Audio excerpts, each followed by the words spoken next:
আসসালামু আলাইকুম। অ্যাসাইনমেন্ট কিভাবে করতে হবে সেই বিষয়টি খুব সহজভাবে তুলে ধরার জন্য আজকে আমি আমার বক্তব্য উপস্থাপন করছি। সঙ্গে আছি বদরুল আলম কিবরিয়া।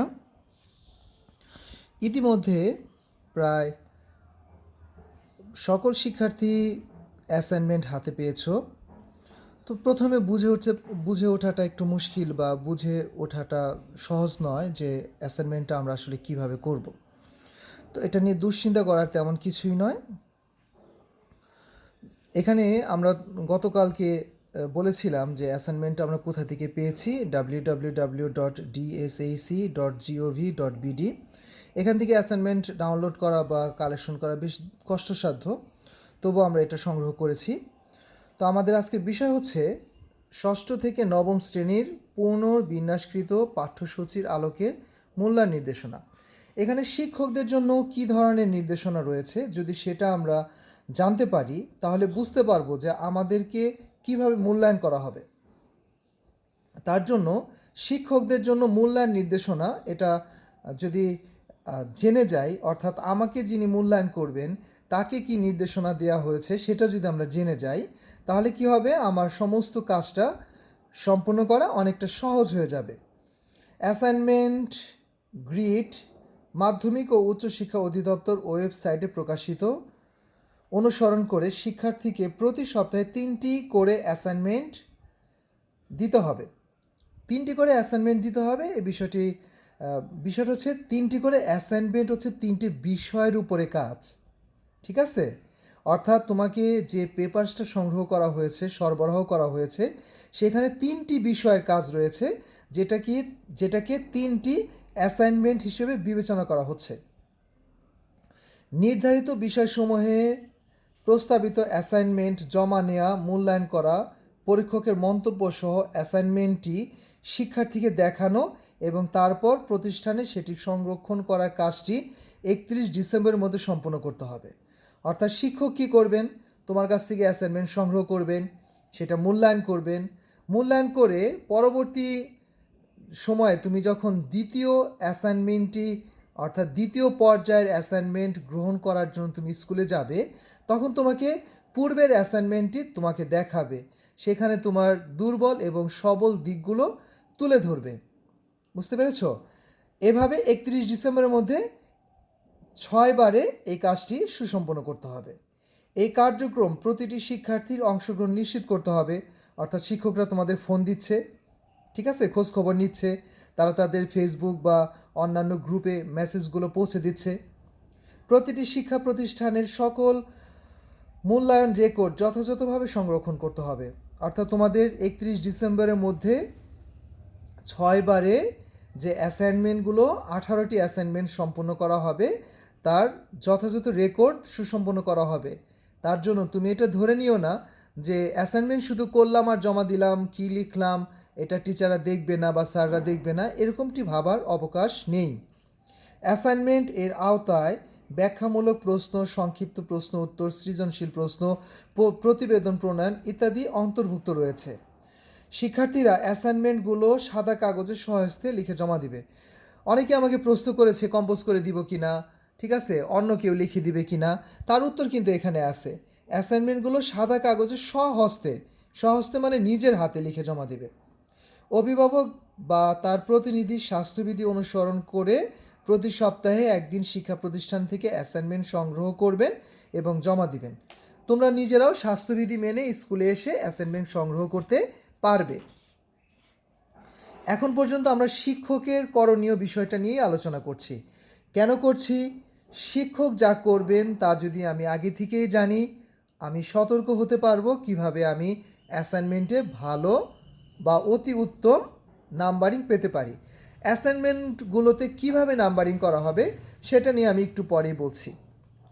শিক্ষার্থীর লেখায় তার মৌলিক চিন্তা, কল্পনা ও সৃজনশীলতার প্রতিফলন হয়েছে কিনা শিক্ষক তা বিশেষভাবে লক্ষ্য করবেন। অর্থাৎ তুমি কি হুবহু বই দেখে লিখেছো, না কোনো বন্ধুর কপি দেখে লিখেছো, না গাইড বই অনুসরণ করেছো, এটাও একজন শিক্ষক যাচাই বাছাই করবেন। প্রদত্ত উত্তরে প্রয়োজনীয় তথ্য, ঠিক আছে, সূত্র, ধারণা, ব্যাখ্যা ইত্যাদি পাঠ্যপুস্তকের সঙ্গে সঙ্গতিপূর্ণ হতে হবে। অর্থাৎ তুমি তোমার ইচ্ছা মতো কিছু লিখে দিলেই হবে না।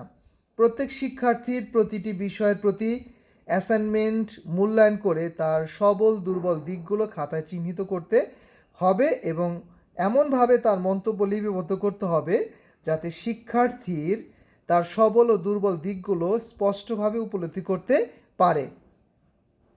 বুঝতেই পারছো, শিক্ষক তোমার অ্যাসাইনমেন্টটি দেখবেন, দেখে সেখানে বিভিন্ন পর্যায়ের মন্তব্য লিখবেন। মন্তব্যগুলো তোমার বোধগম্য হবে। অ্যাসাইনমেন্ট মূল্যায়ন করার পর শিক্ষক তার মতামত সহ অ্যাসাইনমেন্ট শিক্ষার্থীর নিকট পৌঁছানোর ব্যবস্থা করবেন এবং একটি নির্দিষ্ট সময় শেষে সেটি ফেরত এনে প্রতিষ্ঠানে সংরক্ষণ করবেন। হ্যাঁ, এটা ফেরত দিয়েও করতে পারে, আবার অনেক শিক্ষা প্রতিষ্ঠান শিক্ষার্থীকে তাৎক্ষণিকভাবে দেখিয়ে সেটাকে সংরক্ষণ করার ব্যবস্থাও করতে পারে। শিক্ষক একটি শ্রেণীর একটি বিশেষ সময়ের সবগুলো অ্যাসাইনমেন্ট এর সামগ্রিক মূল্যায়নের উপর ভিত্তি করে মন্তব্য করবেন, যেমন অতি উত্তম, উত্তম, ভালো ও অগ্রগতি প্রয়োজন। এগুলো পরিমাপের নির্দেশক নিচে দেওয়া হলো। অতি উত্তম, বিষয়বস্তুর সঠিকতা ও ধারাবাহিকতা, অর্থাৎ তুমি যে বিষয়টা লিখছো সেটা সঠিক আছে, সেটার ধারাবাহিক ক্রম বজায় রয়েছে। লেখার তত্ত্ব ও সূত্র পাঠ্যপুস্তকের সাথে সঙ্গতিপূর্ণ। ঠিক আছে, এটা তো সহজ কথা।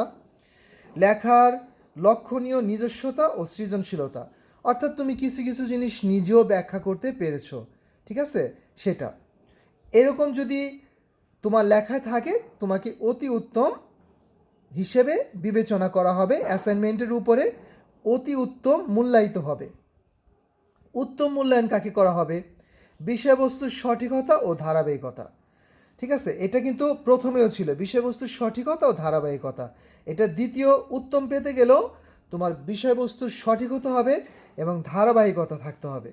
লেখার তত্ত্ব সূত্র পাঠ্যপুস্তকের সাথে সঙ্গতিপূর্ণ হতে হবে। এটা অতি উত্তমের 2 নম্বর কন্ডিশনও তাই ছিল। কিন্তু উত্তমের 3 নম্বর কন্ডিশন হচ্ছে লেখার নিজস্বতা বা সৃজনশীলতা আছে, তবে তা লক্ষণীয় নয়। কিন্তু অতি উত্তমে ছিল যে লেখায় লক্ষণীয় নিজস্বতা বা সৃজনশীলতা আছে, অর্থাৎ লেখায় স্পষ্টভাবে তুমি তোমার মেধা, মনন, তোমার অভিজ্ঞতাকে তুমি যদি তুলে ধরতে পারো তাহলে অতি উত্তম। কিন্তু তুমি সেগুলো করেছো কিন্তু যথেষ্ট ভালোভাবে তুলে ধরতে পারোনি, তাহলে তুমি উত্তমভাবে মূল্যায়িত হবে। এখন ভালো কিভাবে মূল্যায়িত হবে?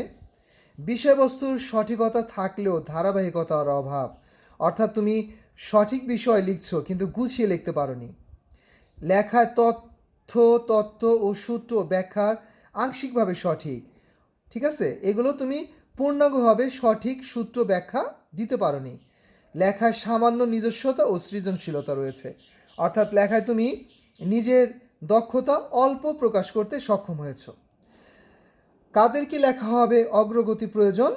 ঠিক আছে, অগ্রগতি প্রয়োজন তাদেরই লেখা হবে যাদের এই উপরে এই পয়েন্টসগুলো অবশ্যই অনেক দুর্বলভাবে অ্যাসাইনমেন্টে প্রকাশ পাবে। যেমন ধরো, বিষয়বস্তুর সঠিকতা ও ধারাবাহিকতার অভাব, লেখায় তত্ত্ব সূত্র ব্যাখ্যার পাঠ্যপুস্তকের সাথে সঙ্গতিপূর্ণ নয়, লেখায় নিজস্বতা ও সৃজনশীলতার অভাব। অর্থাৎ উপরে যে পয়েন্টসগুলো বলা হয়েছে এগুলো সবগুলোর মধ্যেই তার উন্নতি প্রয়োজন। ঠিক আছে, তো আমি গতকালকে তোমাদের শিক্ষার্থীদের জন্য নির্দেশনা বলেছিলাম, আমি সামান্য একটু বলি। শিক্ষার্থীদের শিক্ষণফল অর্জনের মূল উদ্দেশ্য এই অ্যাসাইনমেন্ট তৈরি করতে এনসিটিবি প্রণীত প্রকাশিত 2020 শিক্ষাবর্ষের পাঠ্যপুস্তক তুমি অনুসরণ করবে। মূল্যায়নের ক্ষেত্রে শিক্ষার্থীর কী কী লাগবে ইতিমধ্যে আমি উপরে অতি উত্তম, ভালো এবং অগ্রগতি প্রয়োজন এখানে ব্যাখ্যা করে দিয়েছি। এইভাবে তোমাকে যাচাই করবে।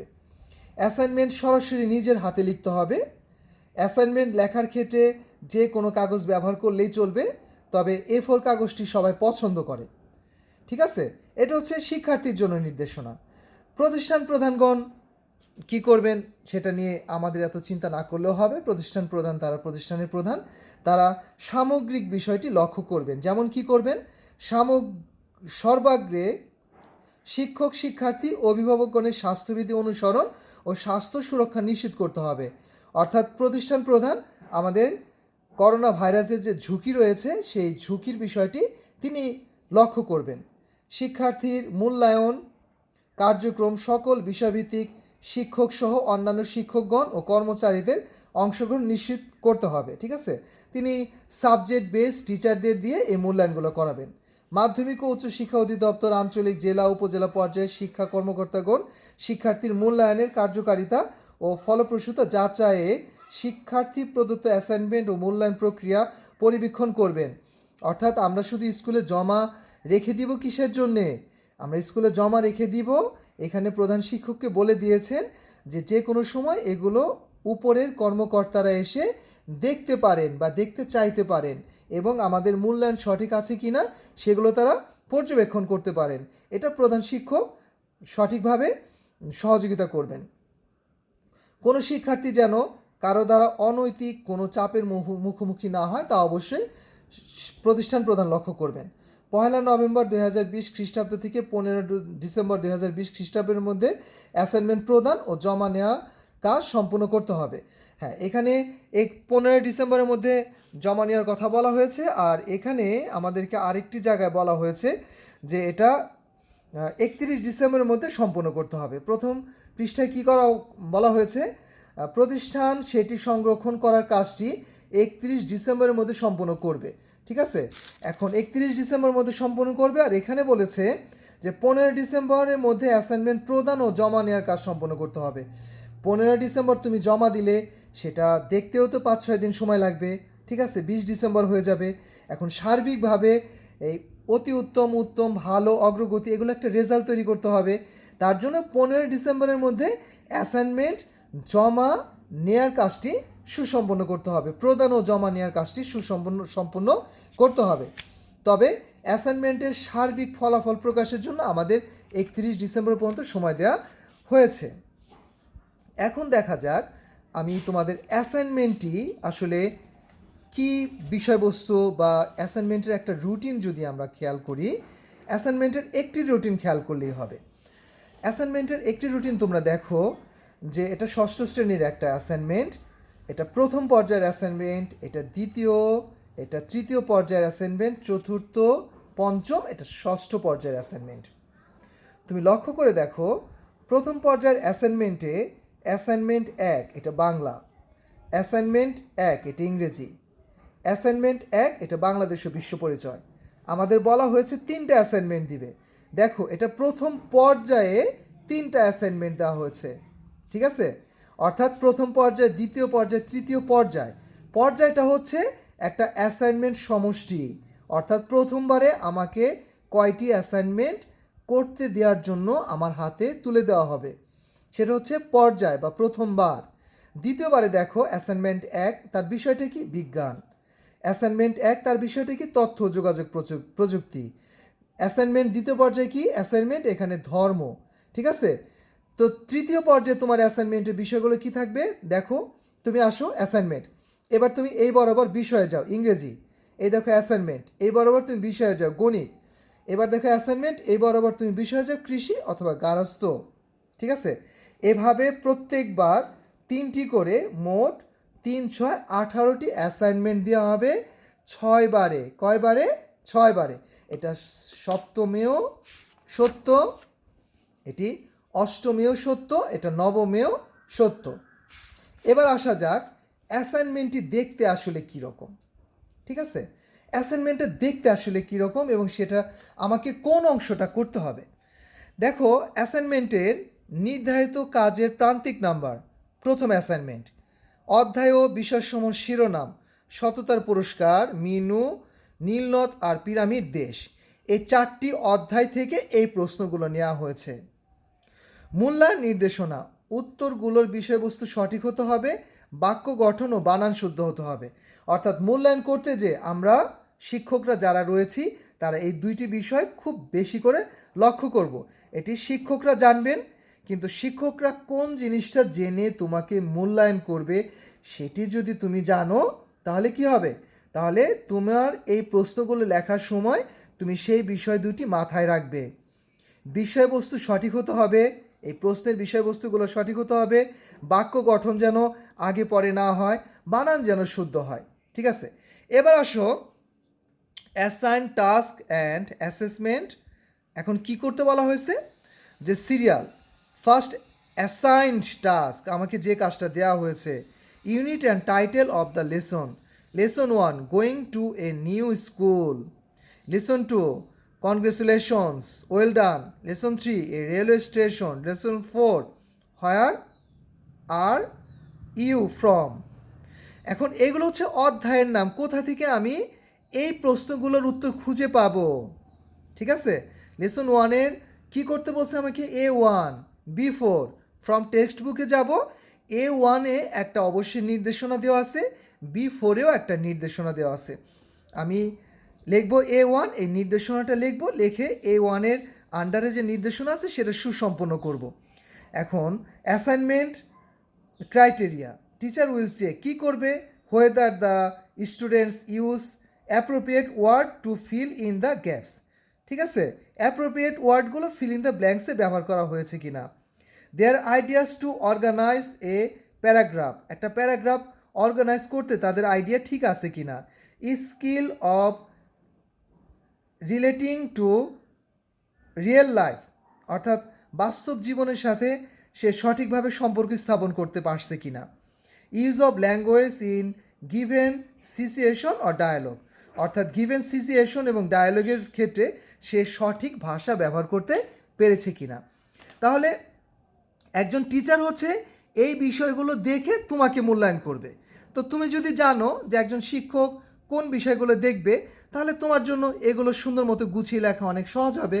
বিষয়টা একদম সুন্দর মতো বুঝে নিবা, কোনো রকমের মানসিক চাপ তুমি অবশ্যই ফেস করবে না, তাহলে দেখবে যে তুমি সঠিকভাবে এটা সুসম্পন্ন করতে পেরেছো। এবার আসা যাক যে পরবর্তী অংশটা আমাদের কী দেওয়া আছে।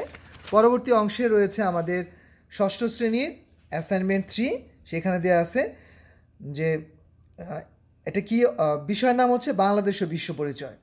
দেখো, অধ্যায় বাংলাদেশের ইতিহাস, দ্বিতীয় অধ্যায় বাংলাদেশ ও বিশ্ব সাহিত্য, তাদের আন্ডারে পাঠ 1-2, পাঠ 3-4-5 এবং এখানে পাঠ উল্লেখ আছে। সেখান থেকে আমাকে এই প্রশ্নগুলোর উত্তর যথাযথ বর্ণনা করা, মানে হচ্ছে বিশ্লেষণ করা, ব্যাখ্যা করা, আনুষাঙ্গিক অন্যান্য তথ্যাদি তুলে ধরা। ঠিক আছে, সেটা কিছু কিছু তথ্য আমরা ছক আকারে উপস্থাপন করতে পারি, কিছু কিছু তথ্যগুলো আমরা ধারাবাহিকভাবে সিরিয়ালভাবে উপস্থাপন করতে পারি, এভাবে করতে হবে। এখন শিক্ষক কিভাবে মূল্যায়ন করবেন, বিষয়বস্তুগত জ্ঞানের যথার্থতা, অর্থাৎ বিষয়বস্তু সম্পর্কে তার জ্ঞান ফুটে উঠেছে কিনা, নির্ভুল তথ্য ও যুক্তিসম্মত ব্যাখ্যা প্রদান, হ্যাঁ তথ্যটা সঠিক আছে কিনা, প্রশ্নের চাহিদা অনুযায়ী ধারাবাহিক উত্তর, অর্থাৎ প্রশ্নের মুক্তিযুদ্ধে বাংলাদেশের বিজয়ের কারণগুলো উল্লেখ করো। এখন বিজয়ের কারণগুলো বলতে যে যদি আমরা প্রথমেই আসি যে আমরা যদি নভেম্বর ডিসেম্বরের কথায় চলে আসি তাহলে যেমন হবে না। আবার আমরা যে ধারাবাহিকভাবে আমাদের মুজিবনগর সরকার গঠন হয়, তারপর সেটা শপথ গ্রহণ করে, তারপর সেটা আপনার পররাষ্ট্র নীতি অনুযায়ী বিশ্বে বিভিন্ন জায়গায় সাহায্য সহযোগিতা চায়। এই বিষয়গুলো যদি ধারাবাহিক তুলতে বা উপস্থাপন করতে পারি তাহলে কিন্তু যে নির্ভুল তথ্য ও যুক্তিসঙ্গত ব্যাখ্যা কি বলছে, প্রশ্নের চাহিদা অনুযায়ী ধারাবাহিক উত্তর প্রদান, চাহিদা অনুযায়ী ধারাবাহিক উত্তর প্রদান, মুক্তিযুদ্ধটা ধারাবাহিকভাবে গ্রো হয়েছে, সেই ধারাবাহিকতা আমাকে বজায় রাখতে হবে, সিদ্ধান্ত গ্রহণে দক্ষতা। সর্বশেষ তোমাকে এই টোটাল বিষয়টা নিয়ে একটা সুন্দর মন্তব্য উপস্থাপন করতে হবে। এভাবে ক্লাস 6, 7, 8, 9 ক্লাসে যদি তোমরা সুন্দর মতো বুঝে অ্যাসাইনমেন্টগুলো করো, আশা করি তোমাদের সমস্যা হবে না। এক্ষেত্রে আমরা একটু বলে দিচ্ছি যে অ্যাসাইনমেন্টে আসলে A4 সাইজের কাগজটি শিক্ষকরা পছন্দ করে থাকেন। তুমি A4 সাইজের কাগজ নিয়ে নাও, আমি এখানে অনেকগুলো কাগজ একসাথে রেখেছি। কাগজটা চতুর্দিক দিয়ে মার্জিন করো। তুমি যখন কোনো একটা হেডিং দিবে তার নিচে কালার পেন্সিল দিয়ে আন্ডারলাইন করো। ঠিক আছে, প্রশ্নের শেষে একটা সমাপনী চিহ্ন দাও। আরেকটি প্রশ্ন শুরু করার আগে তুমি দেখো সেই প্রশ্নটি এই জায়গার মধ্যে হবে কি না। ঠিক আছে, যদি হয় তো সুন্দর করে লেখো, আবার একটা দুইটা লাইন যদি অপর পৃষ্ঠা যায় তখন তুমি লাইন গ্যাপগুলো একটু কমিয়ে দিয়ে সেই প্রশ্নটা এই জায়গাটার মধ্যে সুসম্পন্ন করো। এভাবে সুন্দর মতো একটা অ্যাসাইনমেন্ট সুসম্পন্ন করো। একের অধিক কালি এবং কলম ইউজ করো, মার্কার ইউজ করো, তারপরে তোমার যেগুলো লাইন করে মানে তোমাকে এখানে হাইলাইটস করে সে ধরনের মার্কার পেন ইউজ করো। তাহলে দেখবা যে তোমার অ্যাসাইনমেন্টের একটা সার্বিক পরিস্থিতি শিক্ষকের মনে পজিটিভ ধারণা দিবে। তখন তোমার সামান্য দুর্বলতা সেই শিক্ষক ক্ষমা সুন্দর দৃষ্টিতে দেখবেন এবং তুমি অতি উত্তম হিসেবে অ্যাসাইনমেন্ট সুসম্পন্নকারী বিবেচিত হবে। তো তোমাদের সবাইকে ধন্যবাদ। উইন্ডোবন চ্যানেলে তোমরা সাবস্ক্রাইব করবে। তোমাদেরকে আবারও স্বাগত জানাই।